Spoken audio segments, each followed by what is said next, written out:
പ്രിയമുള്ളവരെ, കഴിഞ്ഞ ആഴ്ചകളിൽ റബ്ബ് എന്ന ഒരു പദം മുന്നിൽ വെച്ചുകൊണ്ടുള്ള ചില ഓർമ്മപ്പെടുത്തലുകളാണ് നടത്തിയത്. ആരാണ് റബ്ബ്? ആ റബ്ബിന്റെ സൃഷ്ടികളായ മനുഷ്യൻ, ആ റബ്ബുമായുള്ള ഇടപാടുകളിൽ, ബന്ധങ്ങളിൽ ഉണ്ടായിരിക്കേണ്ട തലങ്ങൾ എന്തൊക്കെയാണ്? ആ റബ്ബിന്റെ വിശദാംശങ്ങളെ കുറിച്ച ചില ഓർമ്മപ്പെടുത്തലുകളും, ആ റബ്ബിനെ കുറിച്ചുള്ള ഫിക്ർ അഥവാ ചിന്തയും, ആ റബ്ബിനെ കുറിച്ച ദിക്ർ അഥവാ ഓർമ്മയും, ഫിക്റിന്റെയും ദിക്റിന്റെയും അനന്തര ഫലമായി സംഭവിക്കേണ്ട റബ്ബിനോടുള്ള ശുക്ർ അഥവാ നന്ദിബോധവുമാണ് ഏറ്റവും ഒടുവിൽ സഹോദരങ്ങളുടെ മുമ്പിൽ പങ്കുവച്ച വിഷയം. കാലം തെറ്റിയ ഒരു കാലാവസ്ഥയെ മുന്നിൽ വെച്ചുകൊണ്ടും ഈ പ്രപഞ്ചമാകമാനം അല്ലാഹു സുബ്ഹാനഹു വ തആലയുടെ ആയത്ത് അഥവാ ദൃഷ്ടാന്തം എന്ന തലത്തിൽ വിലയിരുത്തിക്കൊണ്ട് ഇസ്തിഗ്ഫാറിനെ കുറിച്ചും സൂചിപ്പിക്കുകയുണ്ടായി. ശൈഖുൽ അംബിയ നൂഹ് അലൈഹിസ്സലാത്തു വസ്സലാമിന്റെ കാലത്തെയും ചരിത്രത്തെയും ചേർത്ത് വെച്ചുകൊണ്ട് എന്താണ് ലാ തർജൂന ലില്ലാഹി വഖാറ, അള്ളാഹുവിന്റെ കാര്യത്തിൽ ഒരു ഗൗരവമില്ലാത്തത് എന്ന ചോദ്യമായിരുന്നു ഉന്നയിച്ചു വെച്ചത്. പ്രിയമുള്ളവരെ, ഫിക്റിന്റെയും ദിക്റിന്റെയും ശുക്റിന്റെയും തലങ്ങൾ പഠിച്ച നാം അല്ലാഹു സുബ്ഹാനഹു വ തആല നമ്മെ ഓർമ്മപ്പെടുത്തുന്ന ചില ഉണർത്തുപാട്ടുകളെ കുറിച്ച് കൂടി മനസ്സിലാക്കേണ്ടതുണ്ട്. ഇന്ന് നാം അതിശക്തമായ ചൂടിലൂടെ കടന്നു പോകുന്നു. കഴിഞ്ഞ ഖുതുബയിൽ പറഞ്ഞു വെച്ചതുപോലെ പല പ്രദേശങ്ങളും ചൂടിന്റെ കാഠിന്യം കൊണ്ട് അവധി പ്രഖ്യാപിക്കുന്നിടത്തോളം നമ്മുടെ നാടും നമ്മുടെ കാലവും മാറിപ്പോയിരിക്കുന്നു. ഈ ഒരു സാഹചര്യത്തിൽ മഹാനായ ഹബീബായ റസൂൽ തിരുമേനി സല്ലല്ലാഹു അലൈഹി വസല്ലം പങ്കുവച്ച ഒരു ഹദീസ്, സുദീർഘമായ ഒരു ഹദീസിലൂടെ ഇമാം തിർമിദി റിപ്പോർട്ട് ചെയ്യുന്ന അലി ഇബ്നു അബീ ത്വാലിബ് റളിയല്ലാഹു അൻഹു പറഞ്ഞു വെച്ച ഒരു ഹദീസ്. യഥാർത്ഥത്തിൽ വലിയ ആമുഖം പറഞ്ഞതിന് ശേഷം പറയേണ്ട ഒരു ഹദീസാണ്. നാം ചവിട്ടി നിൽക്കുന്ന മണ്ണിനോട് നാം എന്ത് ചെയ്തു? നാം തല ഉയർത്തിപ്പിടിച്ച ആകാശത്തോട് നാം എന്ത് ചെയ്തു? നാം ശ്വസിക്കുന്ന വായുവിനോടും നാം കുടിക്കുന്ന വെള്ളത്തോടും നമ്മുടെ കാലാവസ്ഥയെ മനോഹരമാക്കി നമുക്ക് നിലനിർത്തി തന്ന വൃക്ഷങ്ങളോടും പുഴകളോടും കടലിനോടും കരയോടും നാം എന്ത് ചെയ്തു? യഥാർത്ഥത്തിൽ പരിസ്ഥിതിയുമായി ബന്ധപ്പെട്ട് നിങ്ങൾ ലോകാവസാനത്തിന്റെ കാഹളം കേൾക്കുകയാണെങ്കിൽ പോലും, ലോകം അവസാനിക്കുകയാണ്, മനുഷ്യരും മറ്റ് ജീവജാലങ്ങളും അവസാനിച്ചു പോവുകയാണ്. പക്ഷെ ആ ഒരു കാഹളം നിങ്ങൾ കേൾക്കുകയാണെങ്കിൽ പോലും നിങ്ങളുടെ കൈവശം ഒരു വിത്തുണ്ടെങ്കിൽ അത് നടാതെ പോകരുത്, ഒരു ചെടിയുണ്ടെങ്കിൽ അത് നടാതെ പോകരുത് എന്ന അള്ളാഹുവിന്റെ റസൂൽ സല്ലല്ലാഹു അലൈഹി വസല്ലമയുടെ പരിസ്ഥിതി പാഠമുണ്ട്. അതൊരു വലിയ പ്രതീക്ഷയാണ്. എന്ന് മാത്രമല്ല, ഈ പരിസ്ഥിതി, ഭൂമി, ആകാശം എന്നൊക്കെ പറയുന്നത് അല്ലാഹു സുബ്ഹാനഹു വ തആല മനുഷ്യന് നൽകിയ അനുഗ്രഹവും അള്ളാഹുവിന്റെ ദൃഷ്ടാന്തവുമാണ്, അള്ളാഹുവിന്റെ ആയത്താണ്. നിങ്ങൾക്ക് കാണുന്ന ചിലതിൽ നിന്ന് കാണാത്ത ചിലതിനെ നിങ്ങൾ പഠിക്കണം. അള്ളാഹുവിന്റെ ആയത്ത് എന്ന് പറഞ്ഞാൽ അങ്ങനെയാണല്ലോ. സൂര്യൻ അള്ളാഹുവിന്റെ ആയത്താണ്, ചന്ദ്രൻ അള്ളാഹുവിന്റെ ആയത്താണ്, നക്ഷത്രങ്ങൾ അള്ളാഹുവിന്റെ ആയത്താണ്, കാറ്റും വെള്ളവും അള്ളാഹുവിന്റെ ആയത്തുകളാണ്, ഭൂമിയും മരങ്ങളും കരയും കടലും ഒക്കെ അള്ളാഹുവിന്റെ ആയത്തുകളാണ്. ഇതെല്ലാം ഉൾച്ചേരുന്ന ഈ പ്രപഞ്ചം അള്ളാഹുവിന്റെ ആയത്താണ്. ആ പ്രപഞ്ചത്തിനകത്ത് ജീവിക്കുന്ന ഇത്തിരി പോന്ന മനുഷ്യൻ, ഈ പ്രപഞ്ചത്തിലെ എല്ലാത്തിനെയും കീഴൊതുക്കാൻ പോകുന്ന വൈഭവം നേടിയെടുത്ത മനുഷ്യൻ, പക്ഷെ അവന്റെ ജീവിതത്തിന്റെ ചില അശ്രദ്ധമായ സന്ദർഭങ്ങളിൽ അവരെത്തിപ്പെടുന്ന ചില നിലവാരമുണ്ടാകും. അത് എന്റേത് മാത്രം എന്ന ഒരു സ്വാർത്ഥ ചിന്തയുടെയും ചൂഷണത്തിൻ്റെതുമായ ഒരു നിലപാടായിരിക്കും. ഞാൻ ജീവിക്കുന്ന ഭൂമി എനിക്ക് ശേഷം വരുന്ന ഒരു തലമുറയ്ക്ക് വേണ്ടി കരുതി വെക്കാനുള്ളതാണ്. ഞാൻ ശ്വസിച്ചുകൊണ്ടിരിക്കുന്ന വായു എന്റെ ശ്വാസം കഴിഞ്ഞാൽ അത് കാർബൺ ഡൈ ഓക്സൈഡായി ഞാൻ പുറത്തുവിട്ടാൽ അതിനെ ശുദ്ധീകരിക്കാനുള്ള മരങ്ങൾ ഉണ്ടാകേണ്ടതുണ്ട്. ഞാൻ കുടിച്ചുകൊണ്ടിരിക്കുന്ന വെള്ളം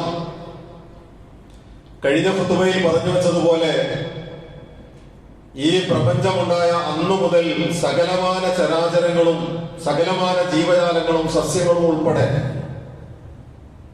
കുടിച്ചുകൊണ്ടിരിക്കുന്നതും കുളിച്ചുകൊണ്ടിരിക്കുന്നതും മറ്റനേകം ആവശ്യങ്ങൾ നിർവഹിച്ചുകൊണ്ടിരിക്കുന്നതുമാണ്. ചില ഏറ്റക്കുറച്ചിലുകൾ സംഭവിക്കുന്നു എന്നല്ലാതെ ആ വെള്ളത്തെ അല്ലാഹു സുബ്ഹാനഹു വ തആല പിടിച്ചു വെച്ചിട്ടില്ല.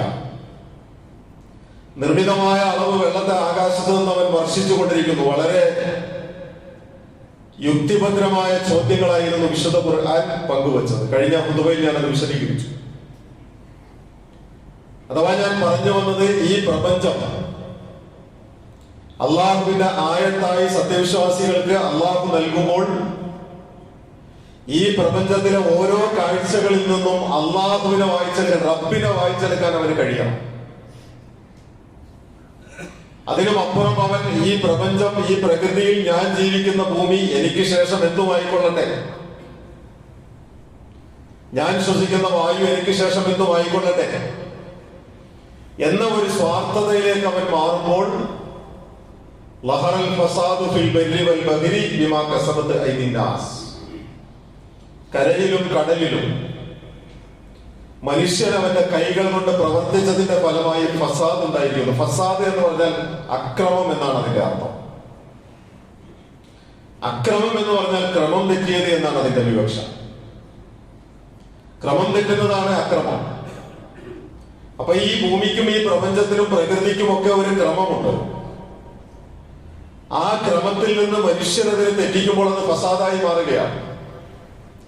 അത് മനുഷ്യന്റെ ഇടപെടലുകൾ കൊണ്ടാണ്. മഹാനായ റസൂൽ തിരുമേനി സല്ലല്ലാഹു അലൈഹി വസല്ലം, ഞാൻ നേരത്തെ സൂചിപ്പിച്ച ഹദീസിന്റെ ആശയം ഇങ്ങനെയാണ്: ഇദാ ഫഅൽത ഉമ്മതി 15 ഖസ്ലൻ, എന്റെ സമുദായത്തിൽ നിന്ന് 15 കാര്യങ്ങൾ സംഭവിച്ചു കഴിഞ്ഞാൽ, 15 കാര്യങ്ങൾ ഉണ്ടായി കഴിഞ്ഞാൽ അവർ ഹല്ല ബിഹൽ ബലാ, അള്ളാഹുവിന്റെ പരീക്ഷണത്തിന് അവർ ഹലാലായി കഴിഞ്ഞു. അവർക്ക് പരീക്ഷണം ഉണ്ടായേ പറ്റൂ. അവരിൽ നിന്ന് ചില ന്യൂനതകൾ, ചില ദൗർബല്യങ്ങൾ ഉണ്ടാകും. ആ 15 കാര്യങ്ങൾ അവർക്ക് സംഭവിച്ചു കഴിഞ്ഞാൽ, 15ഉം സംഭവിക്കണമെന്നില്ല, ആ 15ൽ ഏതെങ്കിലുമൊക്കെ, അതിൽ രാഷ്ട്രീയമുണ്ട്, സാമൂഹ്യമുണ്ട്, സാമ്പത്തികമുണ്ട്, കുടുംബമുണ്ട്, വ്യക്തിയുണ്ട്.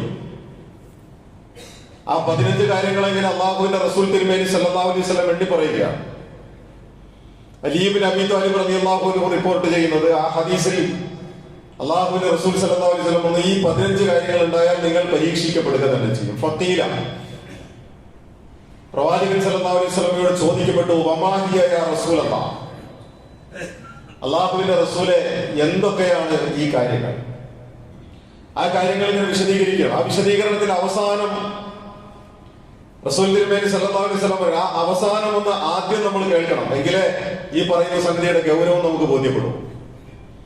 അവസാനം റസൂൽ തിരുമേനി സല്ലല്ലാഹു അലൈഹി വസല്ലം പറയുന്നത്, ഫർതഖിബു ഇൻദ ദാലിക, ഈ പറയപ്പെട്ട കാര്യങ്ങളൊക്കെ നിങ്ങളിൽ സംഭവിച്ചു കഴിഞ്ഞാൽ, ഈ പറയപ്പെട്ട കാര്യങ്ങളൊക്കെ നിങ്ങളിൽ സംഭവിച്ചു കഴിഞ്ഞാൽ, ഫർതഖിബു ഇൻദ ദാലിക, ഇതൊക്കെ സംഭവിച്ചാൽ പിന്നെ നിങ്ങൾ എത്രയും പെട്ടെന്ന് നിങ്ങൾ പ്രതീക്ഷിച്ചു കൊള്ളുക, റീഹൻ ഹംറാ, വരണ്ടുണങ്ങിയ ചുടുകാറ്റിനെ നിങ്ങൾ പ്രതീക്ഷിക്കണം.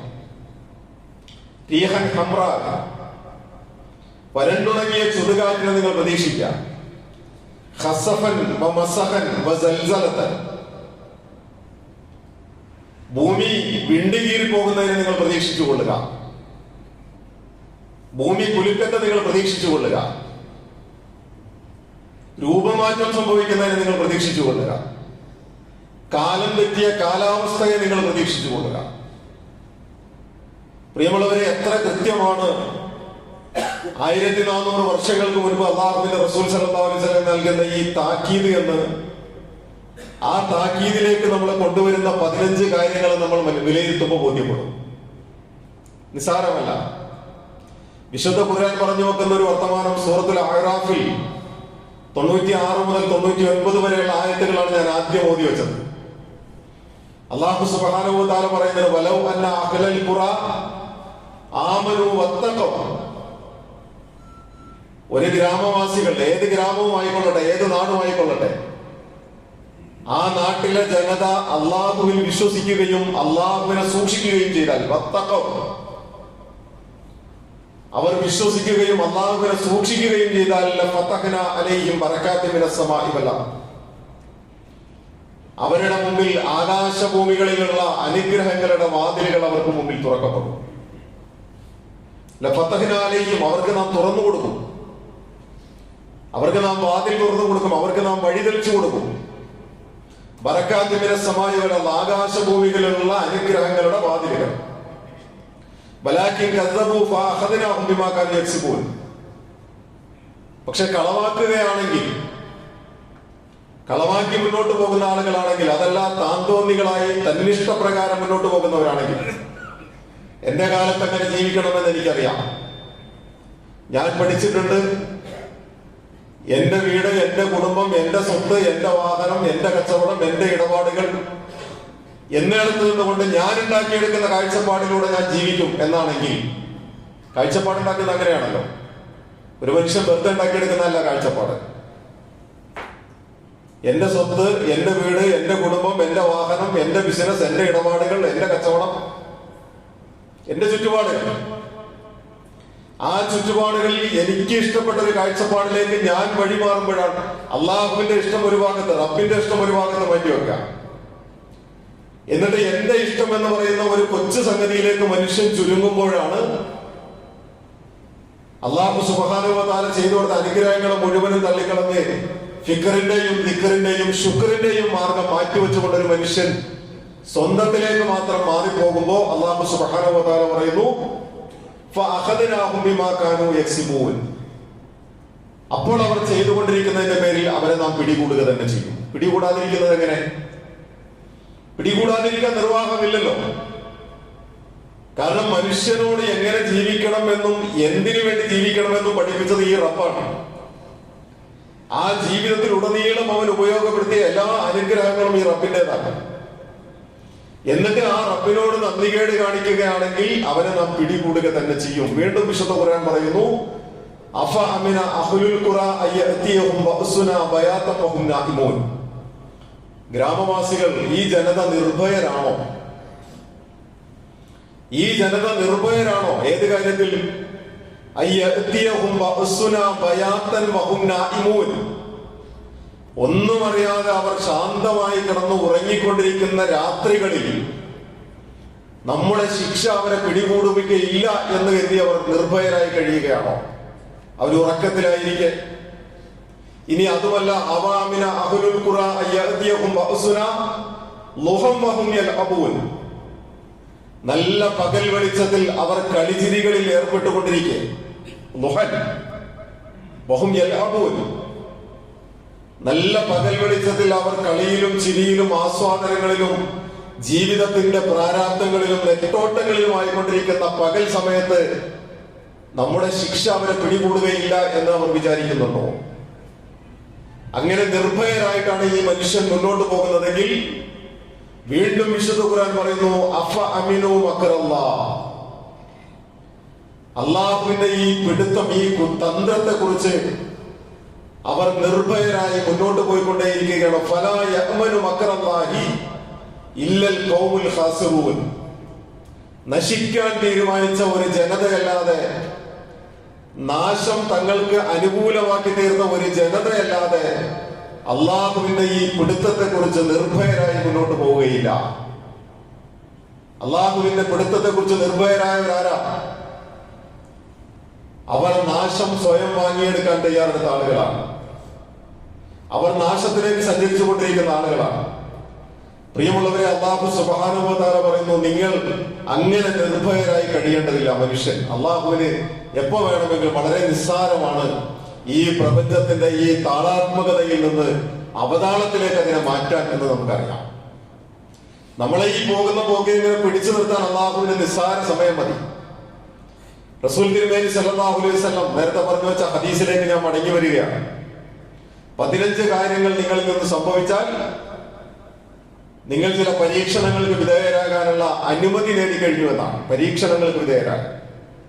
അതിൽ ഒന്നാമത്തേത് എന്തൊക്കെയാണ് അള്ളാഹുവിന്റെ റസൂലെ എന്ന് ചോദിക്കുമ്പോൾ റസൂൽ തിരുമേനി സല്ലല്ലാഹു അലൈഹി വസല്ലം ഇദാ കാനൽ മഅനബു ദുവല, രാജ്യങ്ങളുടെയും സംഘങ്ങളുടെയും ഒക്കെ നേതൃത്വം ഏൽപ്പിക്കപ്പെടുന്നത് ആ നേതൃത്വത്തിനുള്ള യാതൊരു ഗുണവുമില്ലാത്ത മനുഷ്യരായിരിക്കുക. ചില ആളുകളെ നിങ്ങൾ നേതാക്കളാക്കി, ചില ആളുകളെ നിങ്ങൾ നിങ്ങളുടെ കാര്യങ്ങൾ നിർവഹിക്കാനുള്ള നേതാക്കളാക്കി നിങ്ങൾ തിരഞ്ഞെടുത്തിട്ടുണ്ടാവും. എന്താണ് അവരുടെ യോഗ്യത എന്ന് ചോദിച്ചാൽ അള്ളാഹുവിനോടുള്ള സൂക്ഷ്മത ആ യോഗ്യതയിൽ നമ്മൾ പരിഗണിച്ചിട്ടുണ്ടാവില്ല. അല്ലെങ്കിൽ മനുഷ്യരോട് സ്നേഹത്തോടും ഗുണകാംക്ഷയോടും മനുഷ്യ നന്മക്കും മനുഷ്യ പുരോഗതിക്കും മനുഷ്യന്റെ വികാസത്തിനു വേണ്ടി നിലകൊള്ളുക എന്ന നന്മയെ നമ്മൾ പരിഗണിച്ചിട്ടുണ്ടായിക്കൊള്ളണമെന്നില്ല. ചില വിഗ്രഹങ്ങൾ നമ്മുടെ മനസ്സിലുണ്ടാകും. വിഗ്രഹങ്ങൾ എന്ന് പറഞ്ഞാൽ കല്ലിലും മരത്തിലും കൊത്തിയെടുത്തത് മാത്രമൊന്നുമല്ല വിഗ്രഹങ്ങൾ. ചിലപ്പോൾ ചില സംഘടനകൾ നമ്മുടെ വിഗ്രഹങ്ങളായി മാറും. ചിലപ്പോൾ നമ്മുടെ വാശിയും ദുർവാശിയും പിടിവാശിയും വിഗ്രഹങ്ങളായി മാറും. ചിലപ്പോൾ നമ്മുടെ ആഗ്രഹങ്ങൾ വിഗ്രഹങ്ങളായി മാറും. ചിലപ്പോൾ ചില കാഴ്ചപ്പാടുകൾ നമ്മുടെ വിഗ്രഹങ്ങളായി മാറും. ഞാൻ പറഞ്ഞത്, ഉത്തരവാദിത്തം ഏൽപ്പിക്കപ്പെടുന്നവന് ആ ഉത്തരവാദിത്തം ഏൽപ്പിക്കപ്പെടാനുള്ള യോഗ്യതയില്ലാത്ത, ധാർമ്മികമായ യോഗ്യതയില്ലാത്ത ആളുകളായിരിക്കുക. അങ്ങനെ ഒരു കാലം ഉണ്ടാകും. യഥാർത്ഥത്തിൽ നമ്മൾ കണ്ടുകൊണ്ടിരിക്കുന്ന കാലം അങ്ങനെ ഒരു കാലത്തിന്റെ നേർചിത്രം കൂടിയാണ്. നാം അനുഭവിച്ചു കൊണ്ടിരിക്കുന്ന ലോകം അങ്ങനെ ഒരു ലോകം കൂടിയാണ്. രണ്ടാമത്തേത് റസൂൽ തിരുമേനി സല്ലല്ലാഹു അലൈഹി വസല്ലം വൽ അമാനത്തു മഅനമ, നിങ്ങൾ വിശ്വസിച്ചേൽപ്പിച്ച കാര്യത്തിൽ വഞ്ചന കാണിക്കുന്ന ഒരു കാലമുണ്ട്. വൽ അമാനത്തു, വിശ്വസിച്ചേൽപ്പിച്ച് തിരിച്ചു കൊടുക്കാനുള്ളതാണ്. അത് വ്യക്തികളെ ഏൽപ്പിച്ചതാവാം, സംഘടനകളെ ഏൽപ്പിച്ചതാകാം, സംഘം ഏൽപ്പിച്ചതാകാം, അല്ലാഹ് തന്നെ നമ്മളെ ഏൽപ്പിച്ചതാകാം. അല്ലാഹ് തന്നെ ഏൽപ്പിച്ചതുണ്ടല്ലോ തിരിച്ചു കൊടുക്കാൻ. നമ്മൾ ജീവിക്കുന്ന ചുറ്റുപാട് മുഴുവൻ അല്ലാഹ് നമുക്ക് ഏൽപ്പിച്ചെന്നാണ്, തിരിച്ചു കൊടുക്കാനുള്ളതാണ്. അള്ളാഹുവിനല്ലാതെ നമ്മൾ തിരിച്ചു കൊടുക്കുന്നത് നമുക്ക് ശേഷമുള്ള തലമുറക്കാണ്. അപ്പൊ തലമുറകളിലൂടെ കൈമാറ്റം ചെയ്യാൻ വിശ്വസിച്ചേൽപ്പിച്ചതാകാം. അതല്ലാത്ത ഒരുപാട് വിശദീകരണങ്ങൾ അതിന് നൽകാം. വിശ്വാസപൂർവ്വം തിരിച്ചേൽപ്പിക്കപ്പെടണമെന്ന ബാധ്യതയോടുകൂടി ഏൽപ്പിക്കപ്പെട്ട വസ്തുവിൽ വഞ്ചന കാണിക്കുക, തിരിച്ചു കൊടുക്കാതിരിക്കുക, അളവിൽ കുറവ് വരുത്തുക, ഏറ്റക്കുറച്ചിലുകൾ സംഭവിക്കുക, മഅനമ, അതിൽ വഞ്ചന കാണിക്കുന്ന കാലമുണ്ടാകും. വസ്സകാത്തു മഹറമ, സക്കാത്ത് തടയുന്ന സാഹചര്യം ഉണ്ടാകും. സക്കാത്ത് തടയുക എന്ന് പറഞ്ഞാൽ 2.5% കൊടുക്കുന്ന സക്കാത്തിനെ കുറിച്ചല്ല. അത് നമുക്കറിയാം, നമ്മൾ കൊടുക്കണം. നമ്മളാണ് അധ്വാനിച്ചത്, നമ്മളാണ് പണിയെടുത്തത്, ഒക്കെ ശരിയാണ്. പക്ഷെ അതിൽ നിന്നൊരു 2.5% ഒരു നിർണിത അവധി എത്തിക്കഴിഞ്ഞാൽ കൊടുക്കണം. അതിനെ നമ്മൾ സക്കാത്ത് എന്നാണ് പറയുന്നത്. അദ്ദേഹത്തിന്റെ സാങ്കേതിക പദപ്രയോഗമാണ്. പക്ഷെ സഹജീവികളുമായി ബന്ധപ്പെട്ട ഒരുപാട് അവകാശങ്ങളുണ്ട്. ആ സഹജീവികളുമായി ബന്ധപ്പെട്ട അവകാശങ്ങളെ വകവെച്ചു കൊടുക്കുന്നുണ്ട്. അതൊരു പക്ഷെ സ്വന്തം കുടുംബത്തിലംഗങ്ങൾക്കാകാം, സുഹൃത്തുക്കൾക്കാകാം, അയൽവാസികൾക്കാകാം, ബന്ധുക്കൾക്കാകാം. അങ്ങനെയുണ്ടല്ലോ,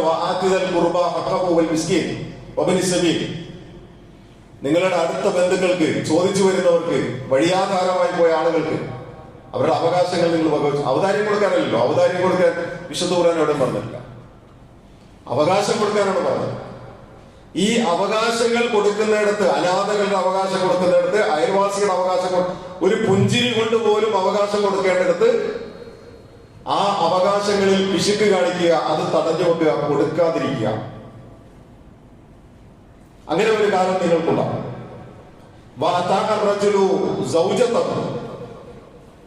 ഒരു പുരുഷൻ അവന്റെ ഭാര്യയെ അനുസരിക്കും.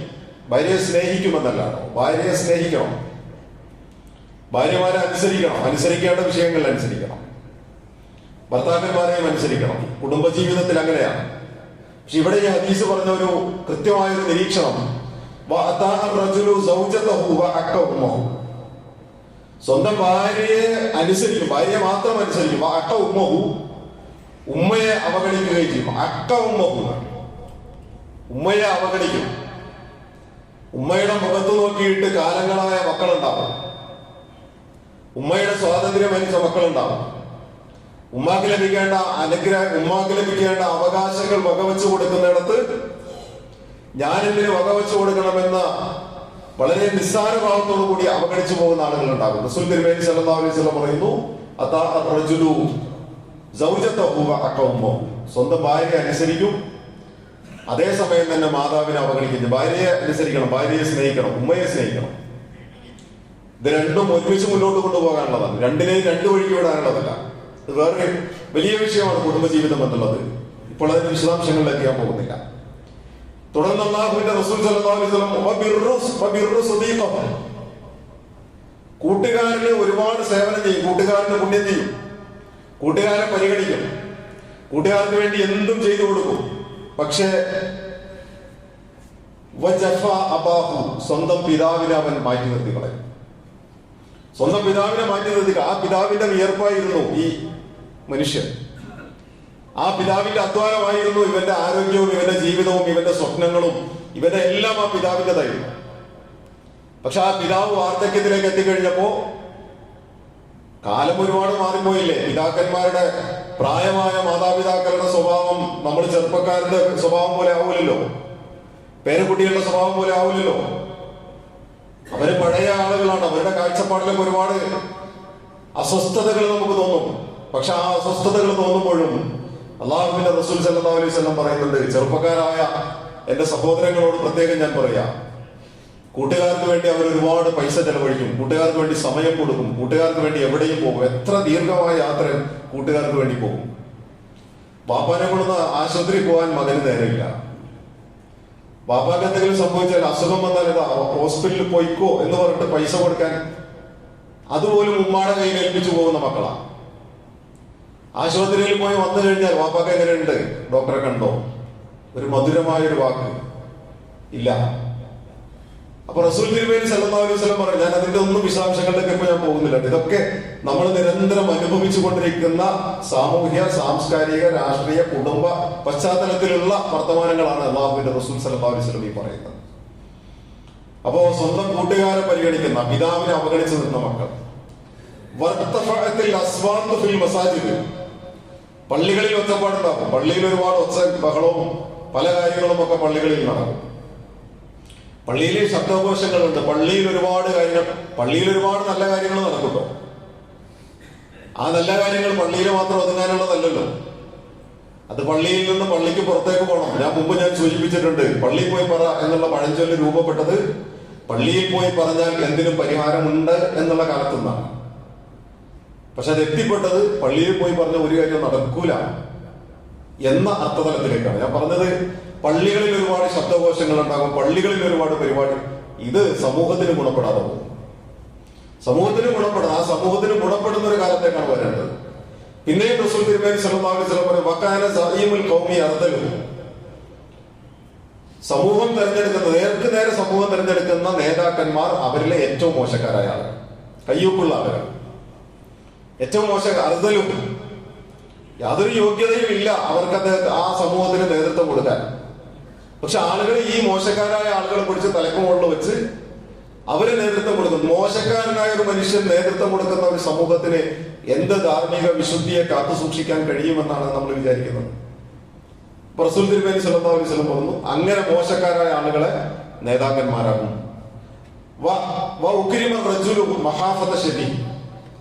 ഒരു മനുഷ്യനെ ആളുകളൊക്കെ വല്ലാതെ ബഹുമാനിക്കും. ആളുകൾ ചില ആളുകളെ വല്ലാതെ ബഹുമാനിക്കും. ആ ബഹുമാനിക്കുന്നത് അയാളുടെ അറിവിനെ പരിഗണിച്ചുകൊണ്ടല്ല, അയാളുടെ പ്രായത്തെ പരിഗണിച്ചുകൊണ്ടല്ല, അയാളുടെ വിദ്യാഭ്യാസ യോഗ്യതയെ പരിഗണിച്ചുകൊണ്ടല്ല, അയാളിൽ നിന്നുള്ള ഷെറിനെ പേടിച്ചിട്ടാണ്. ഞാൻ ഈ മനുഷ്യനെ കാണുമ്പോൾ ഒന്ന് ബഹുമാനിച്ചില്ലെങ്കിൽ, ഒന്ന് ചിരിച്ചില്ലെങ്കിൽ, ഒന്ന് കൈപൊക്കി കാണിച്ചില്ലെങ്കിൽ, ഒന്ന് വർത്തമാനം പറഞ്ഞില്ലെങ്കിൽ, ഒന്ന് വിധേയത്വം പ്രകടിപ്പിച്ചില്ലെങ്കിൽ ഇയാളുടെ ഷെറ് പിന്നെ സഹിക്കാൻ പറ്റില്ല. പിന്നെ അയാളിൽ നിന്നുണ്ടാകുന്ന ഉപദ്രവം എനിക്ക് സഹിക്കാൻ കഴിയില്ല. അയാൾ പിന്നെ പലതും പലരോടും പറഞ്ഞേക്കും. ഉപദ്രവിക്കാന്ന് പറഞ്ഞാൽ അടിയും പിടിയും തല്ലലും ചവിട്ടും കുത്തും മാത്രമൊന്നുമല്ലല്ലോ, അത് നാവ് കൊണ്ടുള്ള ഉപദ്രവമുണ്ട്. അയാൾ പിന്നെ പലരോടും പലതും പറഞ്ഞേക്കാം. അപ്പോ ഉപദ്രവത്തെ ഭയന്നുകൊണ്ട് ഒരു മനുഷ്യനെ ബഹുമാനിക്കുക, ഉപദ്രവത്തെ ഭയന്നുകൊണ്ട് ഒരു മനുഷ്യനെ പരിഗണിക്കുക, ആ ഒരു അവസ്ഥാവിശേഷം സംഭവിച്ചു. ശുരിബത്തിൽ ഹുമൂർ, ലഹരി വ്യാപകമാകും. ശുരിബത്തിൽ ഹുമൂർ, ലഹരി വ്യാപകമാകും. അത് പല കോലത്തിലും പല രീതിയിലും. അത് സമൂഹത്തിൽ വളരെ ഉയർന്ന നിലവാരം പുലർത്തുന്ന, വിദ്യാഭ്യാസ യോഗ്യതയുള്ള, സാമ്പത്തിക ശേഷിയുള്ള, നല്ല തറവാടിത്തവും മഹിമയുമുള്ള ആളുകൾ ലഹരി ഉപയോഗിക്കുക മാത്രമല്ല അത് വിപണനം ചെയ്യുക. ഏറ്റവും ഒടുവിൽ പോലും നമുക്കറിയാം ഈ മേഖലയിലേക്ക് പിടികൂടുന്ന ആളുകളുടെ കൂട്ടത്തിൽ നല്ലൊരു ശതമാനം ആളുകൾ ഉമ്മത്ത് മുസ്ലിമയിൽപ്പെട്ടതാണ്. അല്ലെ, നമ്മൾ അത്ഭുതപ്പെടും ചില വാർത്തകൾ ഇങ്ങനെ വായിക്കുമ്പോൾ. ഞാൻ മുമ്പൊരിക്കൽ സൂചിപ്പിച്ചത് ഈ അടുത്ത് കൊല്ലപ്പെട്ട അലുവ അതുൽ എന്ന് പറയുന്ന ചെറുപ്പക്കാരൻ, ഒക്കെ ഗുണ്ടകളാണ്, ആയിക്കോട്ടെ, കൊട്ടേഷൻ ടീമൊക്കെയാണ്, ആയിക്കോട്ടെ. അദ്ദേഹത്തെ വധിക്കാൻ വേണ്ടിയിട്ട് വന്ന ആളുകളുടെ കൂട്ടത്തിലുണ്ടായിരുന്ന ചെറുപ്പക്കാരൻ, മുസ്ലിമായ ചെറുപ്പക്കാരൻ, വിശുദ്ധ ഖുർആൻ ഹാഫിളാണ്. വിശുദ്ധ ഖുർആൻ മനഃപ്പാടമാക്കി. അവന്റെ ഹൃദയത്തിൽ വിശുദ്ധ ഖുർആൻ പൂർണ്ണമായിട്ടും മനഃപ്പാടമുണ്ട്. ഹൃദയത്തിൽ വിശുദ്ധ ഖുർആൻ പൂർണ്ണമായും മനഃപ്പാടമാക്കി വെച്ചിടത്ത് ജീവിതത്തിലേക്ക് ഒരു തരി പോലും വരാത്ത, നമ്മൾ വിചാരിക്കുന്നുണ്ടോ ഈ പിടികൂടുന്ന, ലഹരിയുടെ പേരിൽ പിടികൂടുന്ന, അല്ലെങ്കിൽ പല അർത്ഥത്തിലും പല ക്രിമിനൽ കേസുകളിലും പിടികൂടുന്ന മുസ്ലിം ചെറുപ്പക്കാരൻ അറിവില്ലാത്തവരാണോ? അള്ളാഹുവിനെ കുറിച്ച് അറിയാത്തവരാണോ? അവര് മദ്രസകളിൽ പോകാത്തവരാണോ? അല്ല. മദ്രസകളിൽ പോയവരും പഠിച്ചവരും അറിവുള്ളവരും ഒക്കെ തന്നെയാണ്. ഈ ആ പഠനങ്ങളിൽ നിന്ന് തന്നെ യുക്തിവാദങ്ങളിലേക്ക് മാറിപ്പോയവരല്ലേ. ഏറ്റവും വലിയ തെറ്റാണല്ലോ നമ്മൾ ഈ ക്രിമിനൽ കുറ്റങ്ങളെയൊക്കെ കുറിച്ച് പറയുമ്പോൾ അതൊക്കെ വലിയ മാരകമായ തെറ്റുകളാണ്. പക്ഷെ ഏറ്റവും വലിയ തെറ്റ് എന്ന് പറയുന്നത് സ്വന്തം റബ്ബിനെ തള്ളി പറഞ്ഞു പോകുക എന്നുള്ളതാണ്. ലോകത്തെ ഏറ്റവും വലിയ നന്ദികേട് ഏതാന്ന് വെച്ചാൽ ഷിർക്കാണ്. ഷിർക്കും ശുക്രും എന്ന് പറയുന്ന പദം അക്ഷരങ്ങളും മൂന്നും ഒന്ന് തന്നെയാണ്. ശുക്ർ എന്ന് പറഞ്ഞാൽ നന്ദിയാണ്, ഷിർക്ക് എന്ന് പറഞ്ഞാൽ അള്ളാഹുവിൽ പങ്കുചേർക്കലാണ്. ഏറ്റവും വലിയ നന്ദികേട് ഷിർക്കാണ്. ഞാൻ പറഞ്ഞത് ഇങ്ങനെ അള്ളാഹുവിനെ കുറിച്ച് പഠിക്കുകയും മനസ്സിലാക്കുകയും ഒക്കെ ചെയ്ത ഒരു തലമുറയിൽ പോലും ശുരുപത്തിൽ ലഹരി വ്യാപകമായി മാറിക്കഴിഞ്ഞിട്ടുണ്ട്.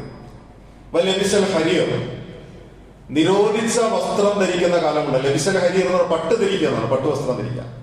പട്ടുവസ്ത്രം ധരിക്കുക എന്ന് പറയുന്നത് ഇവിടെ ഒരു സൂചനയാണ്. എങ്ങനെ നിരോധിക്കപ്പെട്ട വസ്ത്രങ്ങൾ ധരിക്കുക, ശരീരത്തിന്റെ നിഴലടിച്ച് കാണാവുന്ന, ശരീരത്തിന്റെ ഭാഗങ്ങൾ പുറത്ത് കാണാവുന്ന, ശരീരത്തോട് ഒട്ടി നിൽക്കുന്ന, പുരുഷന്മാര് മാത്രം ധരിക്കുന്ന വസ്ത്രം സ്ത്രീകൾ ധരിക്കുക, അല്ലെങ്കിൽ സ്ത്രീകൾ മാത്രം ധരിക്കുന്ന വസ്ത്രം പുരുഷന്മാർ ധരിക്കുക. ഇങ്ങനെയുള്ള നിരോധിക്കപ്പെട്ട വസ്ത്രങ്ങൾ ധരിക്കുന്ന ഒരു കാലഘട്ടം ഉണ്ടാകും.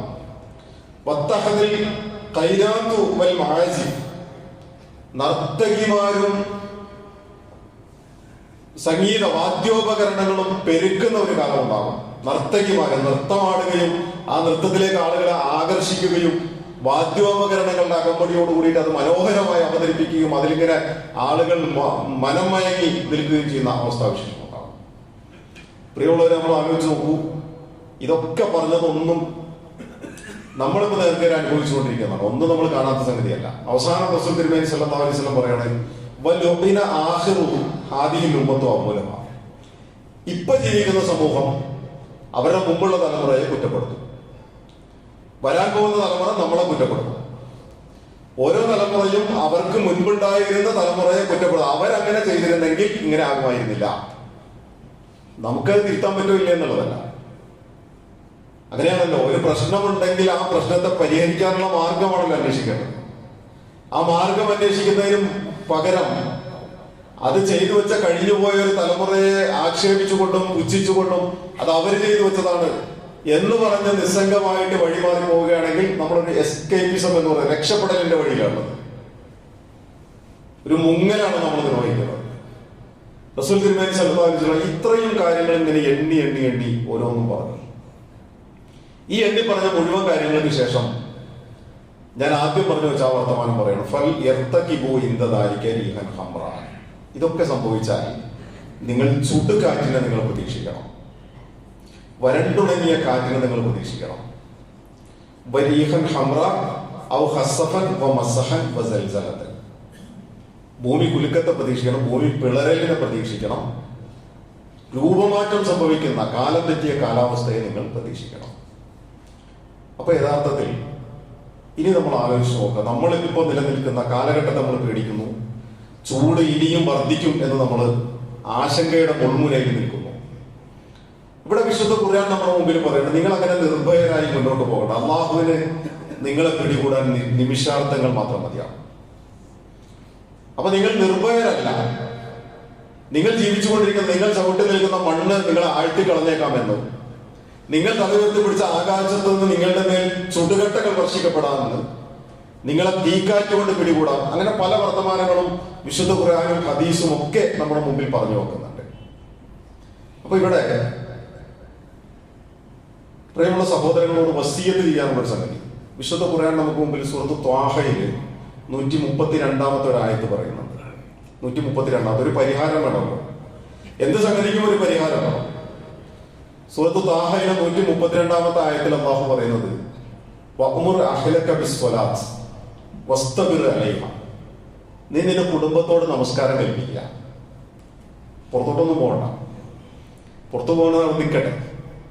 നിങ്ങളുടെ കുടുംബത്തോട്, നമ്മുടെ മക്കൾ, നമ്മുടെ ഇണകൾ, നമ്മുടെ സഹോദരങ്ങൾ, നമ്മുടെ കുടുംബാദികൾ, വഅ്മുർ അഹ്ലക ബിസ്സലാത്ത്, അവരോട് സ്വലാത്ത് കൽപ്പിക്കുക. വഅ്മുർ എന്നാണ് കേട്ടോ, കൽപ്പിക്കുക എന്നാണ് ആ പ്രയോഗം. നീ ഉപദേശിക്കാനല്ല, വിളിച്ച് മയപ്പെടുത്തിയിട്ട് താലോലിച്ച് പുന്നാരിച്ച് പറയാനല്ല, കൽപ്പിക്കുക എന്നാണ്. ആ കൽപ്പന അല്ലാഹു ബാധ്യതപ്പെടുന്നത് നമ്മളെയാണ്. എന്താണ് അവരോട് കൽപ്പിക്കേണ്ടത്? സ്വലാത്താണ്. സ്വലാത്ത് നമസ്കാരം എന്നാണ് നമ്മൾ ഭാഷാർത്ഥം പറയാം. പക്ഷെ വെറും നമസ്കാരമല്ല, അള്ളാഹുവിനോടുള്ള ബാധ്യതകളാണ്. അള്ളാഹുവിനോടുള്ള, റബ്ബിനോടുള്ള ബാധ്യതകൾ നിർവഹിക്കുന്നിടത്ത് ഉണ്ടാക്കണം. വസ്തബിർ അലൈഹ, അതിൽ ഉറച്ചു നിൽക്കാൻ അവരോട് പറയണം. ചാഞ്ചാടി പോകാൻ പാടില്ല, അതിൽ ഉറച്ചു നിൽക്കാൻ അവരോട് പറയണം. നിങ്ങളോട് ലാ നസ്അലുക റിസ്കൻ നഹ്നു നർസുഖു, നിങ്ങൾ എനിക്ക് തീറ്റ തരണ്ട. അല്ലാഹു പറയണം, നിങ്ങൾ എനിക്ക് തീറ്റ തരണ്ട, ഞാൻ നിങ്ങൾക്ക് തീറ്റ തരാം. നിങ്ങൾ എനിക്ക് തീറ്റ തരണ്ട, ഞാൻ നിങ്ങൾക്ക് തീറ്റ തരാം. അല്ല ആഖിബത്തുൽ തഖ്വ, വിജയിക്കാനുള്ള, അനന്തരം വിജയിക്കാനുള്ളത് തഖ്വ കൈക്കൊള്ളുന്നവരാണ്. തഖ്വയാണ് വിജയിക്കുക. വളരെ ലളിതമാണല്ലോ, വല്ലാതെ വിശദീകരിക്കേണ്ടതില്ലല്ലോ. നിങ്ങളുടെ കുടുംബത്തോട് നിങ്ങൾ നമസ്കാരം കൽപ്പിക്കുക, അള്ളാഹുവിനോടുള്ള ബാധ്യത നിർവഹിക്കാൻ കൽപ്പിക്കുക. അതിൽ ഉറച്ച് വസ്തബിർ അലൈഹ, അതിൽ ഉറച്ചു നിൽക്കാൻ കൽപ്പിക്കണം. നിങ്ങൾ എനിക്ക് തീറ്റ തരണ്ട, ഞാൻ നിങ്ങൾക്ക് തീറ്റ തരാം. അല്ലാഹു സുബ്ഹാനഹു വ തആല വളരെ കൃത്യമായിട്ട്, അപ്പുറത്തേക്കും ഇപ്പുറത്തേക്കും നമുക്ക് പോകാനില്ല ഈ വാക്കിന്റെ. അള്ളാഹുവിനുള്ള ബാധ്യതകൾ പൂർത്തീകരിക്കുക. അല്ലാഹു സുബ്ഹാനഹു വ തആല നമ്മെ അനുഗ്രഹിക്കുമാറാകട്ടെ. പടച്ചറബ് വീഴ്ചകൾ പുറത്തു തന്ന് നല്ല അടിമകളായി ജീവിക്കാൻ, നല്ല അടിമകളായി മരണപ്പെടാനുള്ള തൗഫീഖ് നൽകി നമ്മെ തുണക്കുമാറാകട്ടെ.